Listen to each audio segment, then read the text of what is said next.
Hello guys, my name is Amit Sani. 23rd of October it is, and I welcome you in this daily UPSC MCQ series. In the evening, these lessons are coming both in Hindi and English language, and in the morning, the Hindu analysis videos they are coming. So follow both the lessons.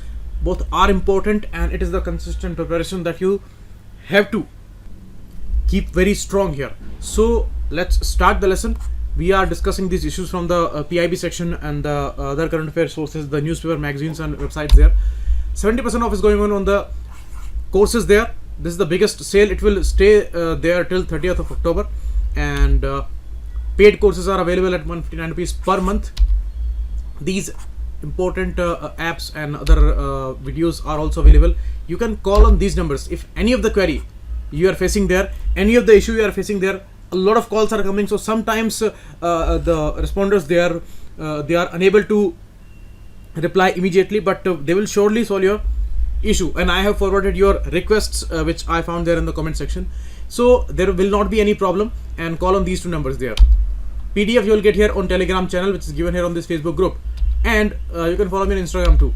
First question: it is the prerogative of the states to define their own criteria and define tracts of land as a forest, which is known as deemed forest. You see, there are certain categories, like if according to the dictionary it is a forest, if it is there in the government document as a forest, or if the central government they have declared a land as forest. So these are the important categories. Now some unclassified lands can also be there, and they can be declared as forests, but who will declare that? Now the forest committee, they have decided that states, they can decide about this land, that is it going to be a forest or not, because different states, different geography, different conditions are there. In some states there are very less areas as forest, so they can declare a small area as forest, but in dense areas like Chhattisgarh, Madhya Pradesh, eastern part of it, so there the definition of forest that can be different. So it is the prerogative of the states that they can declare these as deemed forest, and they do not need the permission of the central government there. So first is correct, second is wrong. Why? Because these kind of forest, deemed forest, they are only 1% of the country's forest, not 10%. So this is wrong. Only one is the correct answer here. You can see these are three definitions, and apart from that, if any of the land is there, then prerogative of the states to define their own criteria, and they will be known as deemed forest there. Okay. As you can see, a tract of grassland in one state might qualify in one region as forest, but not in the other region. So that's the thing. And Forest Advisory Committee, that has clarified this issue, that states need not take the center's permission there, and it is just 1% of the country's forest, this kind of a deemed forest. Next, Prime Minister's Economic Advisory Council. In the morning newspaper, I was explaining you the issue of the recent developments and how the center is encroaching into the taxing powers of the states, and anyhow they are bringing more and more centralizing tendencies and more control over states, and they are discussing about the new expenditure council also. So the Economic Advisory Council, which is supporting that move, that is important. Is it a non-constitutional but permanent body? It is surely non-constitutional, but it is not permanent body. It's a non-permanent body, and according to the needs, according to the time, they are established. Recently it was reconstituted for 2 years, and there is no specific rule for that. It is not chaired by finance secretary. It is chaired by a particular economist, and who is chosen there, and it is not for 5 years there. This is not a fixed term. So second is wrong. First is also wrong, because it is non-permanent body. D9 is the right answer here. You can see the council serves to highlight key economic issues facing the country to the government of India from a neutral viewpoint. So it is to be said here that neutral viewpoint, but government's choice is always important. We all know about that. This is the practical condition, and eminent economists are there as members, and will be chaired by a chairperson. No fixed definition of the exact number of members, and for how much period it will be, that will be decided accordingly. Okay. Presently Vivek Debroy remains the chairman of the PMEAC, and Ratan Vatal is the member secretary there. Next, IMF quotas. 2-3 days back I was discussing the issue of IMF funding, and I told you that I will ask you some questions over it. Recently a decision came where the quotas, they are remaining unaltered. There is no change in that. India is having 2.76 percentage quota there, and the voting share according to that. So this is wrong. 6.41 is for China. Second is wrong. First, you see, quotas are decided. India is given a quota of 2.76%, but it is not based on the contribution. Contributions are according to quotas, and quotas are decided according to the country's position, its economy, its openness, and a lot of parameters are there, and according to that they give a quota to member country. So India is given 2.76% only. So this is wrong. Second is also wrong. D, none is the right answer here. Both the statements are wrong. You can see the prime source of funding in IMF is the quota. So each member is given a quota, assigned a quota, and based broadly on its relative position in the world economy. Second line of defense, or you may say second source of the financing in IMF, is the new arrangement to borrow, and it's unique one because it can be activated for some periods, like it has been activated for 10 times between 2011 to 16. So 85% majority vote is needed, and then it can be reactivated. So it's a renewable funding mechanism. Okay, and third line of defense is the bilateral borrowing agreement. They are also done. So these are three important sources there. With the help of that, they finance countries in the BOP crisis. We all know about that. For the BOP crisis especially, IMF gives conditional loans. We also took this loan in 1991, and we had repaid this whole loan in a few years. Recent developments, as I told you, the bilateral borrowing facility has been extended till end of 2020, and that NAB is also activated, means it was activated in 16 year, and it will stay till November 2022. And you see, as I told you, that quotas are different. For India it is 2.76%, 6.41% is for China, and US's quota is 17.46%. And accordingly, the vote share is also huge for US, 16.52, and that's why it has a kind of a veto-like situation, because its voting power is huge. So that's why it's an important issue. And you see, IMF requires 85% supermajority. So if the US is not ready to say yes to anything, then it can use its 16.52%. So that means that decision will not be taken, because it needs 85% majority vote, and US has 16.52%. So that's totally in favor of US there. So that's why its influence is too much. The whole issue, the whole explanations are given in the PDF there. Please go through that. SDR is a special drawing right. So this much money we can withdraw anytime there. These are the units for the IMF funds. New arrangements to borrow, second line of defense, and bilateral borrowing agreement. They are participants, and this is the issue. There is a concessional lending issue also, and there can be a debt relief also for low income countries, but that would be financed through a contribution based trust fund. Normally this doesn't happen in IMF. IMF does not give concessional loans.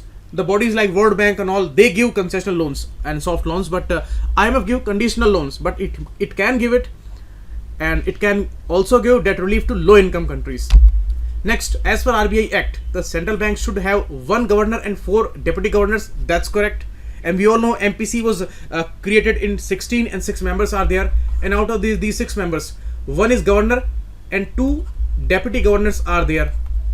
So these 3 people from RBI and 3 others are there. So this is the case of governors and deputy governors. Maximum 4 deputy governors can be there.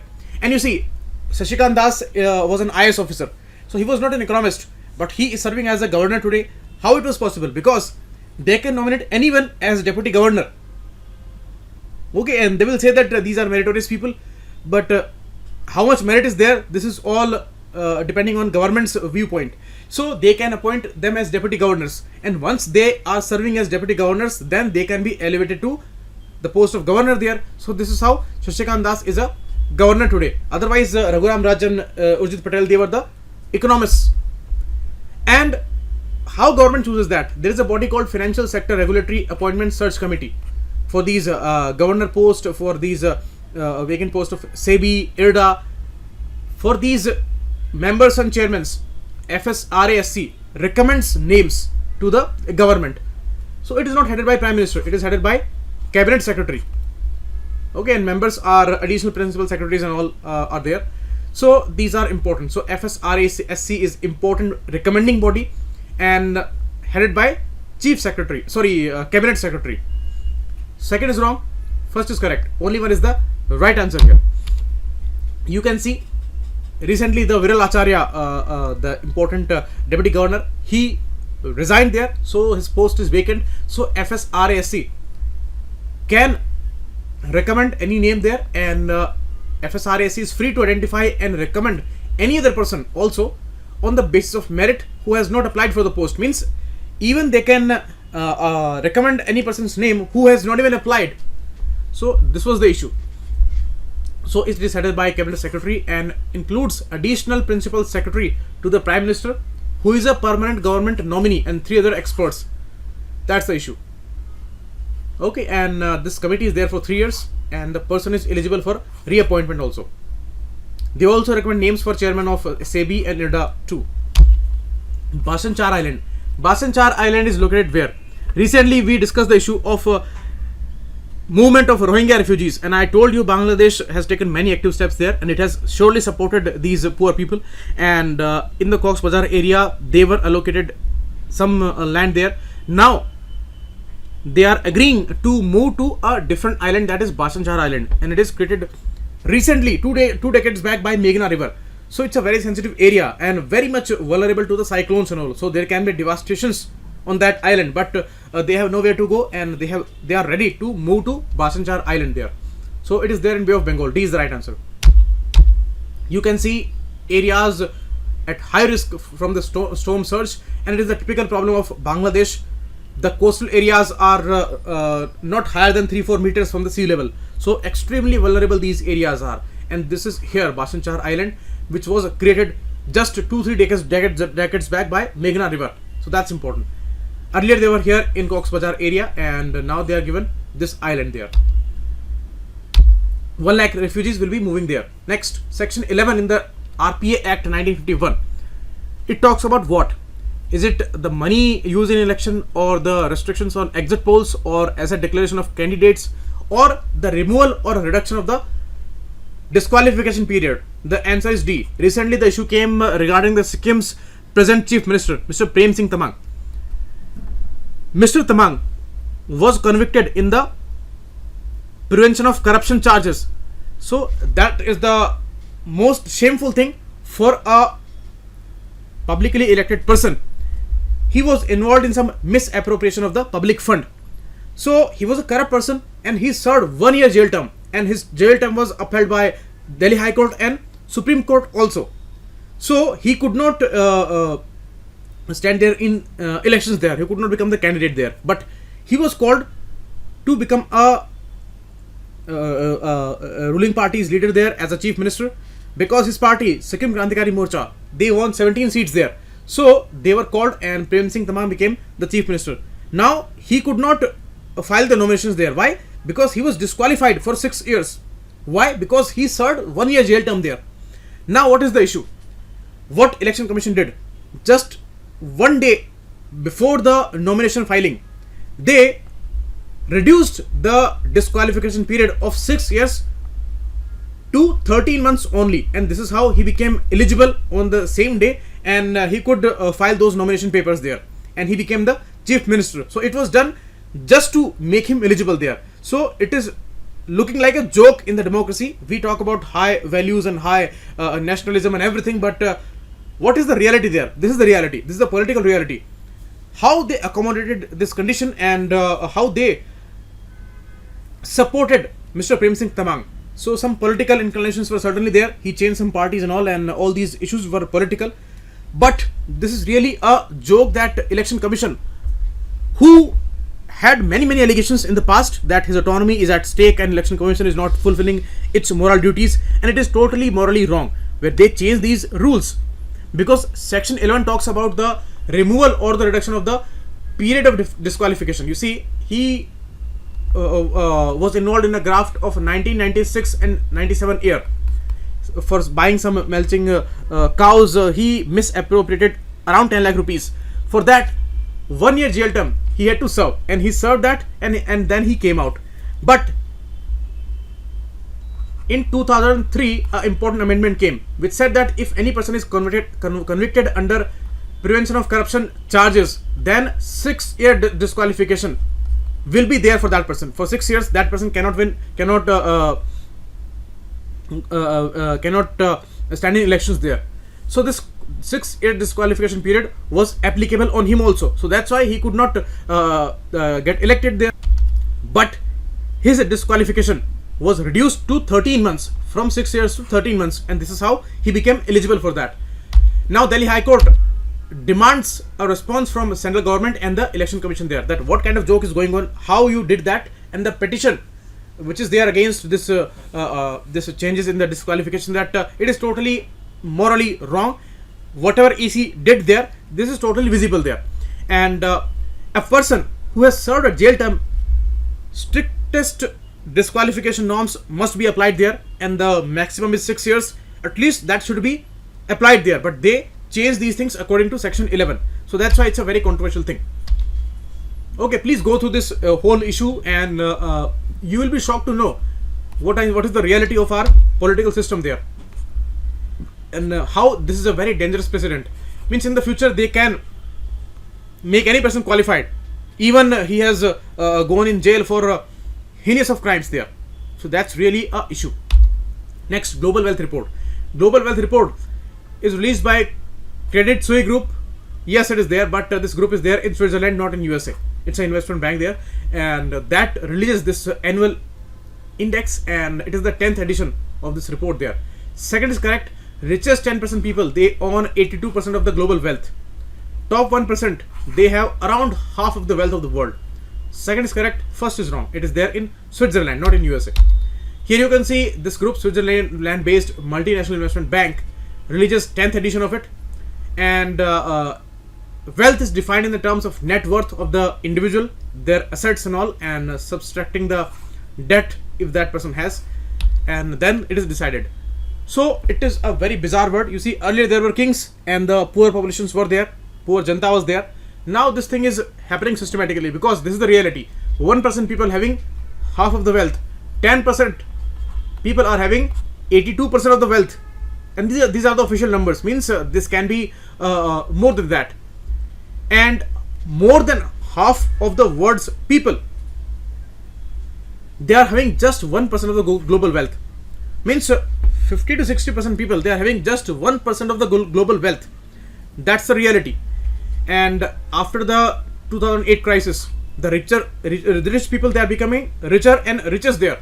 So that's rising, and changes are there in wealth per adult, and 3.3% change is there in India also. But it is not happening for the poor people or for the common people. It is happening for the richest people, and that's why the numbers are totally skewed there. Because according to this data, adult person in India, on an average, that person has 10.31 lakh worth assets. But is it correct? No, a big no. The total wealth is there with the richest people. 1% people, they are having more than 60% wealth of this country. That's the reality, and that's why there is no share for the poorest people. And India performed extremely bad in the hunger index there. So that shows the reality, and here this shows how brutal the system is. Richest people, they are owning everything, and the poorest people, more poorer than the Saharan area of Africa, they are living in this country, and malnutrition, stunted, wasted kids there are. But that's the reality, and it is upon you. How do you see these things?